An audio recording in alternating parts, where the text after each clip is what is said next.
chers amis, bonjour et bienvenue dans cette guidance pour le mois de mars 2024. Alors, une rapide introduction pour vous présenter les jeux utilisés. Nous sommes dans la saison des poissons, dans le monde de l'imaginaire, bien entendu. Donc, j'ai choisi le tarot des contes et légendes du monde. Donc, on va effectivement parcourir les histoires et les légendes à travers différentes cultures. Il a été très très parlant, ce tarot. Il est magnifique en plus de ça. Et en oracle, on a bien évidemment l'oracle des sirènes qui va nous accompagner, le message des sirènes qui viennent nous parler pour ce mois de mars, donc connecté à l'océan. Alors j'ai choisi en couverture aussi une image avec une mer agitée et un phare. Alors, parce que je commence à ressentir un petit peu l'énergie du mois de mars et voilà, je pense qu'on est beaucoup à le pressentir, ce sera un petit peu houleux, on va être un petit peu sur des courants assez mouvants, on va dire. Donc l'image est assez parlante et j'ai surtout voulu prendre une image avec une lumière dans les ténèbres quelque part, parce que il va falloir fixer la lumière pour garder quelque part cette foi, garder la foi et dire que tout va bien se passer. Au final, même si on traverse des remous, même si on traverse des tempêtes, on va arriver à bon port. C'est un petit peu l'idée de ce qu'il faut dire. J'ai voulu tirer deux cartes juste pour avoir un petit peu l'énergie du mois de mars. Une carte qui représente le mois de mars pour ce tarot, c'est la femme hiérophante, c'est la carte du pape, mais en version féminine. Donc c'est intéressant parce que je viens de vous parler de foi. On est extrêmement raccord avec cette attitude. Gardez la foi parce que c'est pour le meilleur. C'est pourquoi les sirènes, elles nous précisent pourquoi il faut garder la foi, parce que c'est un mois où on va se libérer des prisons de l'âme. C'est un mois de sauvetage et de libération des chaînes, rien que ça. On sent qu'il y a de lourds karmas ici qui vont être libérés, comme dissous dans l'eau un petit peu, ou en tout cas, moi j'ai l'impression que ça va commencer ici au mois de mars à s'accélérer. On sent déjà les énergies qui sont par contre très lourdes. J'avais encore beaucoup de 10 de bâton dans les tirages, donc on a encore cette idée de fardeau, de choses qui pèsent lourd sur le dos, dont on a envie de se défaire. Alors au niveau des signes, on a les signes de feu qui sont de retour, on va dire, parce que les trois signes de feu, Bélier, Lion, Sagittaire, sont dans l'action ce mois-ci. C'est vraiment les locomotives. Trois signes qui ont décidé de sortir de l'hibernation parce que ça suffit d'attendre, ça suffit de s'introspecter. C'était un peu l'ambiance chez les signes de feu, on en a marre, maintenant on veut sortir, on veut le printemps, on veut agir, on veut voir du monde, etc. etc. D'autres signes en transition, on a encore ceux qui n'ont pas achevé quelque part la transition. Et il y en a certains qui affichent maintenant clairement leur nouveau visage. Je pense au signe du Scorpion, qui était vraiment sur la thématique de l'authenticité. Et le signe le plus dingue, enfin le tirage le plus fou de ce mois-ci, ça a été le signe de la Balance. Hallucinant. C'est-à-dire que si vous vous sentez pas bien ce mois-ci, cherchez une balance à proximité, parce qu'a priori pour eux, tout se passe bien, il y a une énergie de folie chez ces signes-là. Enfin bon, c'était une guidance assez extraordinaire, très très puissante en termes d'énergie. Donc c'est une vibration, peut-être la vibration du signe de la Balance sera peut-être sur le devant de la scène. Alors c'est son sens de la diplomatie qui va beaucoup intervenir justement en face de ces énergies très très feu, parce que les trois signes de feu, voilà. Les signes de feu, c'est gouverné par Mars, par le Soleil, par Jupiter, donc vous voyez un peu l'ambiance, éclair, art de la guerre, etc. On a un petit peu cette toile de fond, donc forcément, la diplomatie en face va être nécessaire pour calmer le jeu de ces énergies guerrières qu'on a en arrière-plan aussi pour ce mois-ci. Donc il y en a qui traversent plus ou moins bien ce mois. J'ai une petite pensée pour les Verseaux, pour qui le tirage était vraiment pas facile. Alors, ça me permet de faire une petite précision par rapport au tirage. Si vous êtes pas du tout, si vous vous sentez pas concerné par des énergies, si le tirage est un peu lourd, vous voyez, avec des énergies un peu de tristesse, de peine, des choses comme ça, si vous vous sentez pas concerné, quelque part, arrêtez même de visionner cette guidance, parce que ça va pas vous concerner. Il faut pas vous mettre dans des énergies qui ne sont pas clairement les vôtres à l'instant T, d'accord? Ça reste aussi une guidance générale, donc si le tirage est un peu complexe, n'hésitez pas à aller voir l'ascendant et le signe lunaire pour compléter bien évidemment la guidance, hein. Voilà, c'est une guidance générale, ne l'oubliez pas, faites preuve de discernement, de recul, c'est pas parce que il y a des cartes qui sont complexes que tout le mois sera complexe, ça peut aussi juste nous montrer une énergie à un instant T, hein, peut-être que ce sera juste quelques jours, quelques jours à traverser, une tempête à traverser pendant quelques jours, ça sera peut-être pas sur le mois entier. Donc voilà, ne vous arrêtez pas forcément aux choses négatives. Voilà, c'est ce que je voulais dire. Il y a également, pour ceux qui ne l'ont pas encore vu, la guidance pour l'année 2024. Alors, c'est une guidance quelque part intemporelle dans le sens où on voit les 12 maisons astrologiques un petit peu sur l'année, comment ça se déroule. Donc, peu importe au moment où vous la visionnez, elle sera d'actualité pour l'année 2024. Et ça peut aussi vous donner des précisions par rapport à la guidance que vous allez voir ici pour votre signe pour le mois de mars. Voilà mes chers amis, donc je vous souhaite bien évidemment un bon visionnage de votre guidance. N'hésitez pas à me dire en commentaire ce que vous en pensez, c'est toujours intéressant à lire. Merci en tout cas pour vos likes, vos partages, vos commentaires, ça va toujours droit au cœur. Bienvenue aux petits nouveaux, n'hésitez pas à activer la cloche pour être notifié des nouvelles guidances. Et moi je vous souhaite un très très beau mois de mars et je vous dis à très vite pour une autre guidance. À bientôt, bye bye.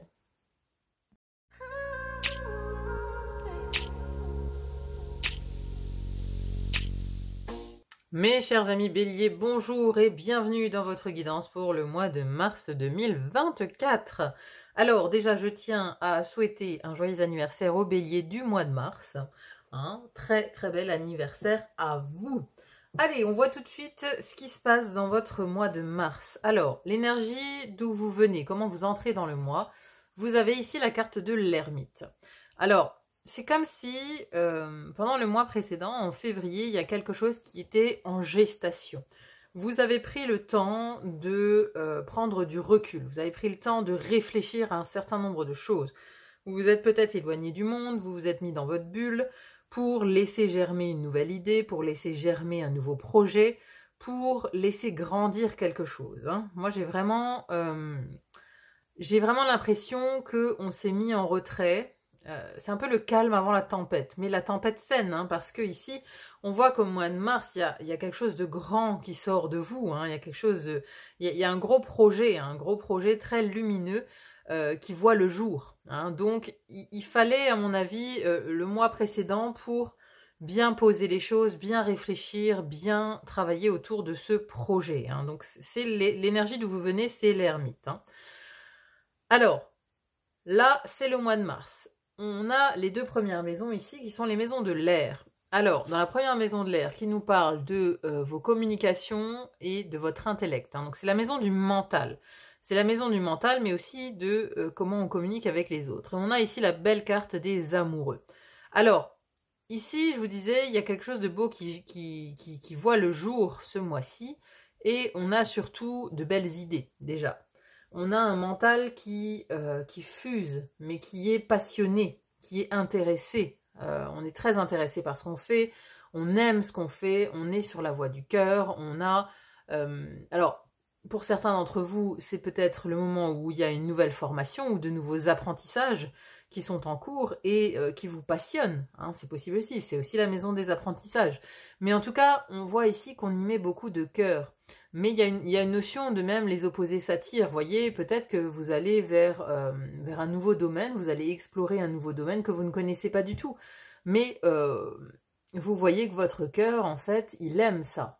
Hein, c'est peut-être un nouveau métier, c'est peut-être un nouvel emploi.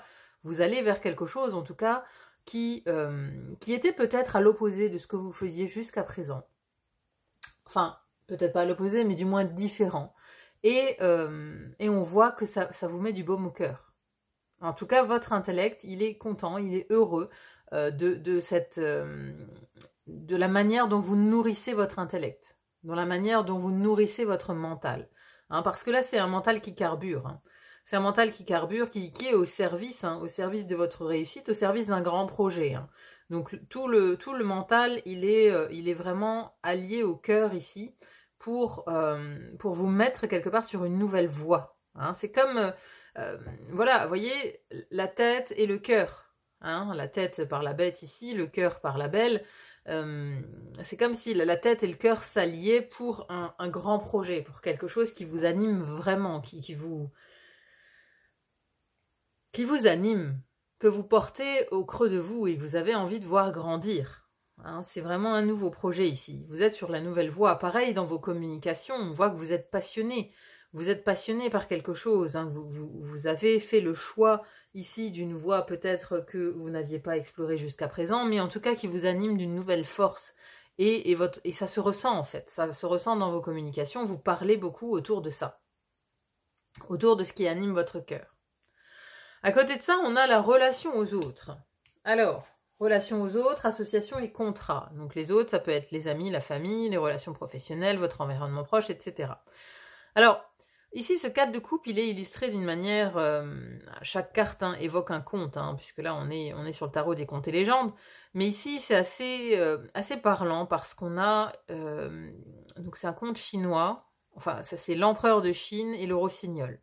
Et dans le conte, on voit que cet empereur, voilà, il s'intéresse à tout ce qui brille, en quelque sorte, et il dédaigne le rossignol qui est derrière et qui chante, et qui pourtant peut lui amener vie éternelle. Je crois que c'est ça le conte. Bref.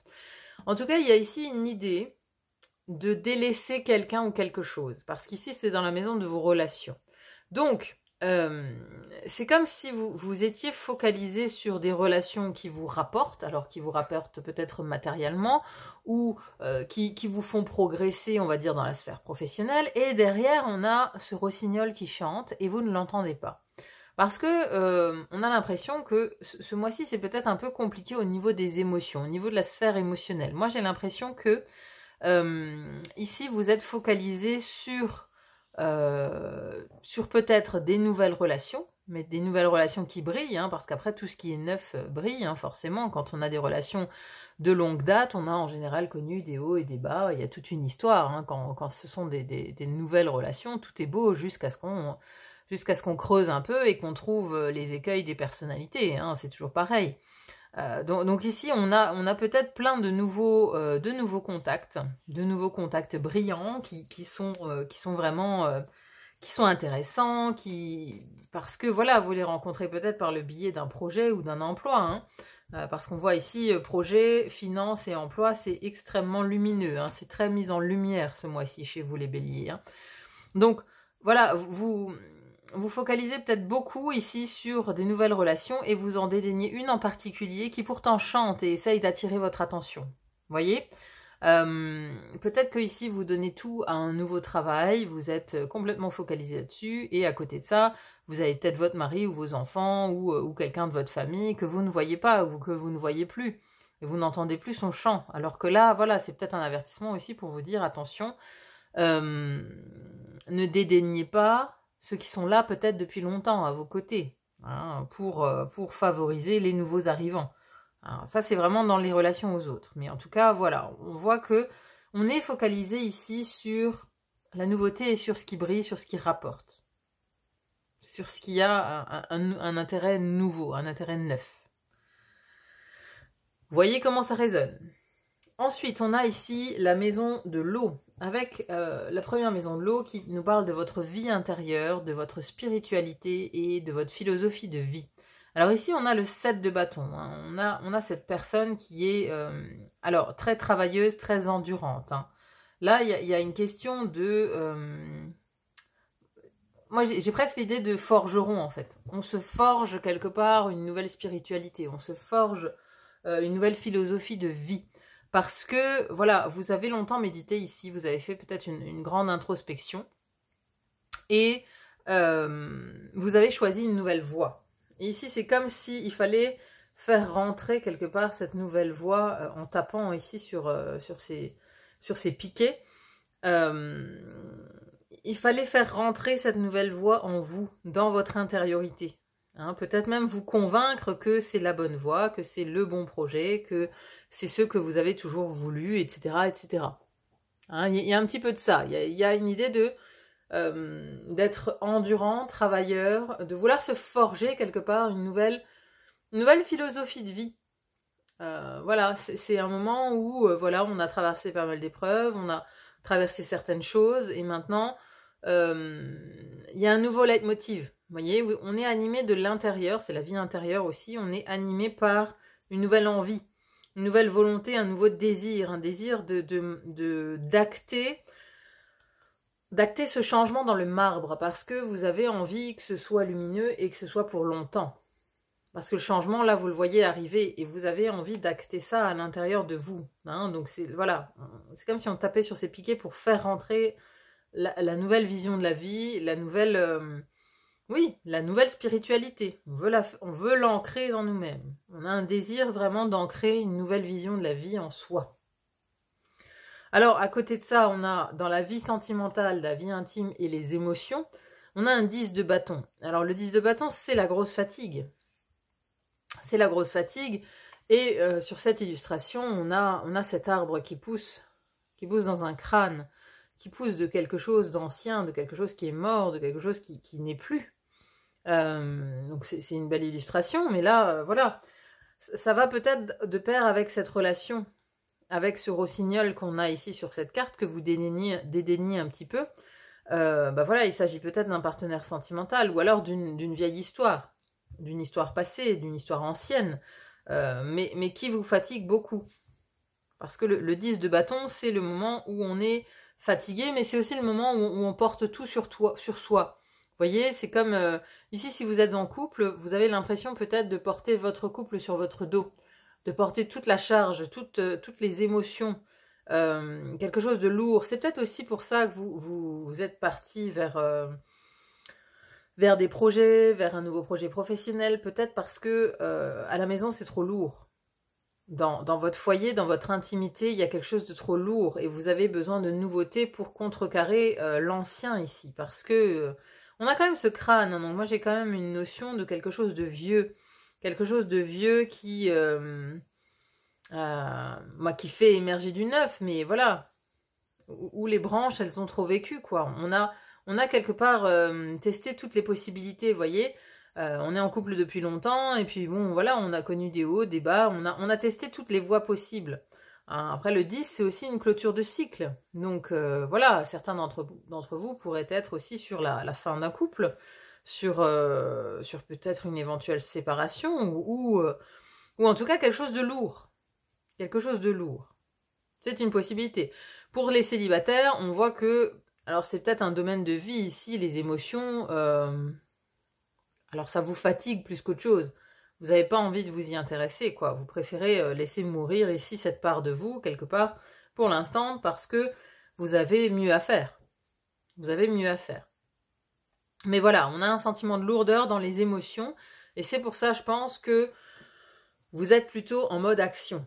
On est en mode action, on agit pour d'autres choses, on agit pour un projet en particulier, on agit pour sa sphère professionnelle, voilà.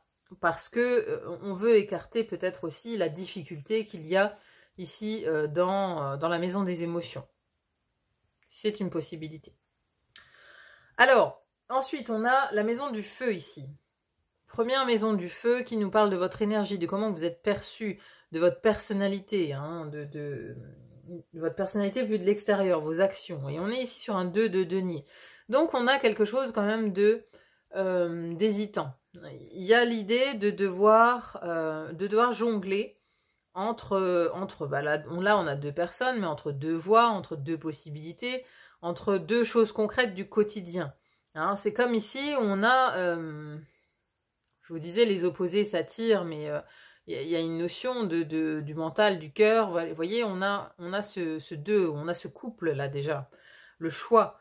Et ici, on voit que dans votre énergie, vous êtes aussi balancé quelque part entre deux voies. Alors peut-être entre votre vie professionnelle, votre vie familiale, on est ici un peu coincé entre deux eaux, voyez. Et on essaye de s'adapter. On suit le courant pour s'adapter au moment présent, à l'instant présent. On agit un petit peu au jour le jour, quoi. Il y a un peu cette volonté là de s'adapter. Il y a une notion d'être résilient, de s'adapter à ce qui vient, de faire avec, quoi. De faire avec ce qui vient. Ensuite, on a, à côté de ça, le roi de coupe.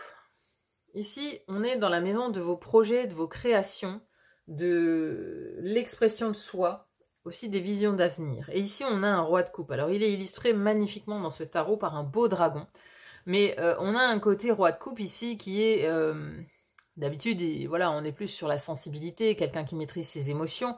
Là, on a carrément un dragon d'eau, mais qui a l'air très défensif parce que il protège ici son trésor. Hein, c'est une perle là, hein, c'est une perle, il protège son trésor. Donc, il y a un projet que vous protégez bec et ongles, alors vous avez sans doute mis longtemps à le mettre sur pied, mais là, vous êtes vraiment en mode défensif. Hein. C'est votre bijou. Hein, cette perle, c'est votre bijou. C'est l'aboutissement de peut-être beaucoup de temps, beaucoup de travail, beaucoup d'efforts acharnés. Et là, vous le protégez. Vous êtes en mode protection de ce grand projet. Et tous vos affects, quelque part, sont dirigés vers ce trésor, sont dirigés vers ça. Votre attention, elle est là. Hein. Quand on voit vraiment le regard, on est happé hein, par le regard de ce dragon ici. Hein. De ce roi de coupe. Vous voyez, il protège vraiment quelque chose. Donc c'est un grand projet sur lequel vous avez travaillé, œuvré longtemps. Vous y avez mis tout votre cœur, hein, parce qu'on est quand même sur les coupes ici. Hein. Ça rejoint un peu les amoureux. C'est-à-dire que vous avez œuvré longtemps pour aller vers ce choix du cœur et vous y avez mis beaucoup de cœur à ce projet. Vous avez mis beaucoup de cœur, beaucoup d'attention, beaucoup de votre sensibilité dans un projet, je pense plutôt professionnel. Hein. Je pense, voilà, un projet professionnel qui dorénavant est abouti. Parce que cette perle, elle est aboutie, elle est parfaite. Vous voyez, on arrive au moment où c'est parfait et où on peut le présenter au monde. Parce que je pense que ce mois-ci, au mois de mars, vous présentez un projet au monde. Vous présentez quelque chose de fini, d'abouti. Parce qu'ici, dans la maison de la terre, donc dans la maison du concret, on a le soleil ici, dans la première maison de la terre, qui nous parle de vos finances et de vos possessions matérielles. Donc là, c'est carrément le grand succès avec le soleil. On a énormément de succès, on a l'abondance, on a la réussite, on a quelque chose d'extrêmement lumineux. Vous voyez? Donc ça, c'est dans vos finances. Donc, il y a un projet que vous mettez sur pied et qui rapporte. Qui rapporte parce que on a ici vraiment toute la lumière sur cette maison des possessions matérielles et des finances. Alors, ça peut être aussi un projet d'achat d'une maison, d'achat de quelque chose, et qui plus est ici avec le soleil dans la maison des possessions, ben voilà, la lumière est faite sur cette possession, sur cette nouvelle maison, sur ce nouvel achat, ou peut-être un lieu professionnel, quelque chose. Ou alors, voilà, c'est un projet que vous mettez en place qui vous rapporte beaucoup d'argent. Parce qu'on a vraiment soleil, succès, réussite ici dans la maison de vos possessions matérielles. Et à côté de ça, dans votre vie professionnelle, on a le roi de bâton qui est illustré ici par un phénix. C'est pas rien le symbole du phénix, on renaît de ses cendres. Hein, donc je vous disais, c'est peut-être un projet que vous avez mis beaucoup de temps ici à mettre sur pied, à mettre en place.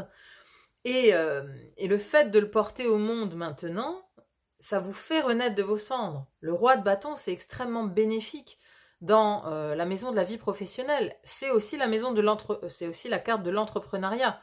Le roi de bâton, c'est un entrepreneur, il est indépendant. Vous voyez, c'est pour ça que c'est peut-être un projet très personnel pour lequel vous êtes indépendant. Vous vous êtes peut-être mis à votre compte ou vous avez lancé quelque chose.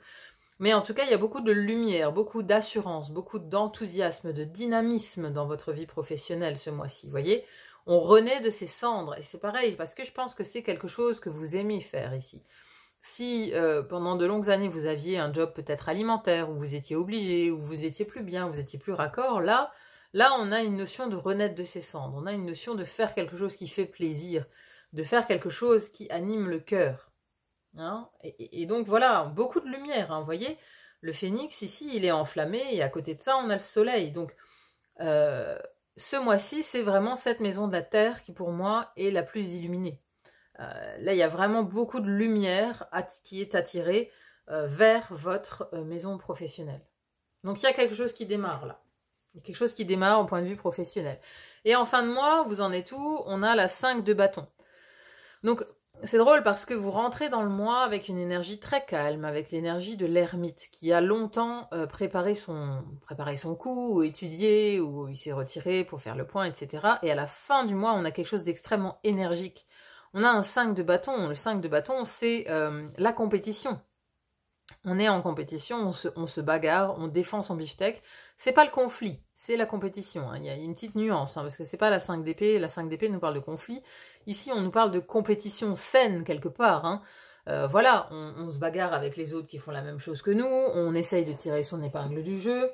On est dans la compétition, on est lancé, quoi. On est sur les chapeaux de roue, on va vers le mois d'avril, dans l'action, en tout cas. On est très actif. Un 5 de bâton, c'est énergique. C'est énergique, c'est actif. Donc, à la fin du mois, de toute façon, vous êtes vraiment... vous êtes ancré dans l'action. Donc, il y a vraiment un côté terrien qui est très, très valorisé ici pour ce mois de mars. Allez, on finit ici votre tirage du mois de mars par un message des sirènes. Voir un petit peu comment on peut conclure. Est-ce qu'il y a un message supplémentaire de vos guides par rapport à cette période? Oh. Non, pas ça.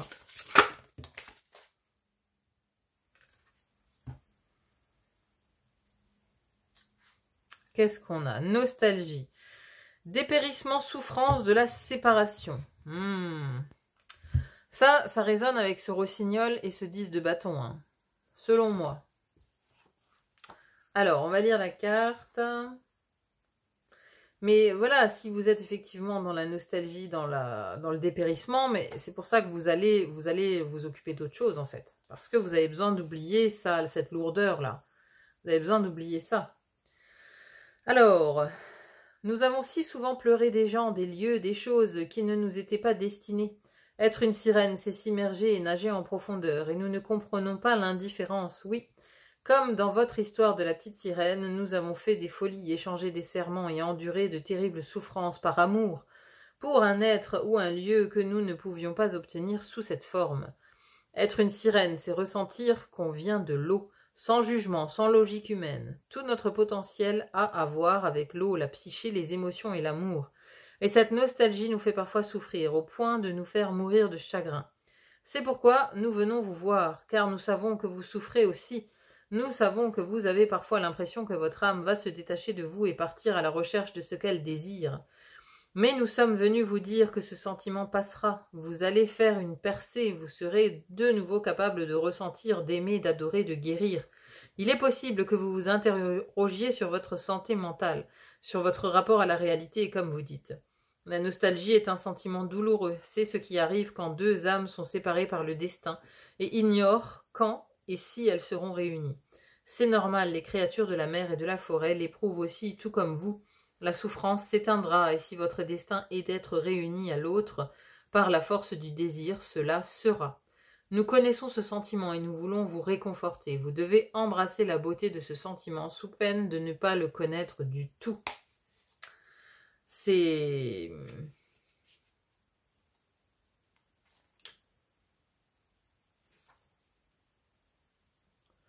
Ouais, avec cette carte de la nostalgie, j'ai ici cette carte avec le rossignol qui prend un autre sens, dans le sens où si c'est quelqu'un dont vous êtes séparé, vous êtes nostalgique, vous êtes encore dans cette souffrance de séparation, forcément, ici, vous êtes cet empereur qui essaye de s'intéresser à d'autres choses pour essayer d'oublier ce rossignol qui est dans votre cœur et qui chante encore dans votre cœur. C'est ça, c'est pour ça qu'on a ici le fardeau et on a ce crâne, cette mort. Hein, donc c'est effectivement ici, il y a une relation, quelqu'un qui anime vos émotions. Alors ça peut être un parent, ça peut être un amour, un amoureux, quelqu'un de proche en fait, hein, que vous avez perdu.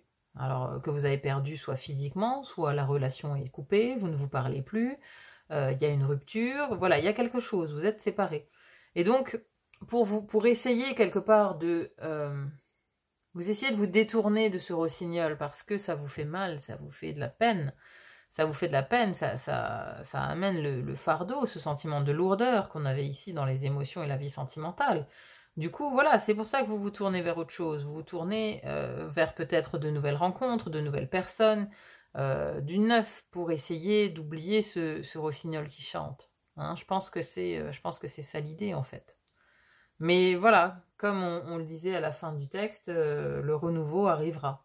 Le renouveau arrivera et un jour, cette souffrance, elle passe et elle s'éteint parce qu'on a réussi à faire le deuil et à passer à autre chose. Voilà.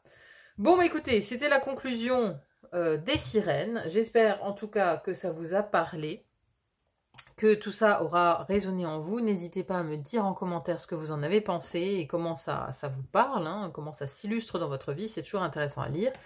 Merci en tout cas infiniment de m'avoir écouté. Merci d'être là sur la chaîne. Merci pour vos likes, vos partages, vos commentaires, vos abonnements. Ça va toujours droit au cœur. Merci infiniment et très joli mois de mars à vous. À bientôt. Bye bye.